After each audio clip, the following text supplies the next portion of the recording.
Você que tá começando a correr aí, não adianta você correr no teu máximo nos primeiros 100, 200, 300 metros, no primeiro km. Você não vai aguentar até o final, se você não estiver preparado, lógico. A gente tem que ir acostumando, o corpo tem que pegar resistência e você vai aumentando cada vez mais. O que eu recomendo pra vocês, galera? Começa a correr aos pouquinhos, quem não tá acostumado.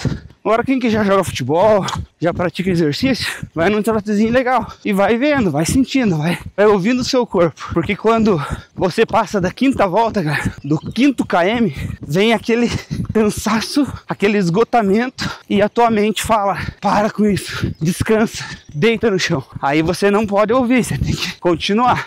Depois, a sexta volta, você já percebe que é possível. Na sétima, vai esquentando mais. E na oitava, já começa a vir um sentimento de alegria que você vai conseguir.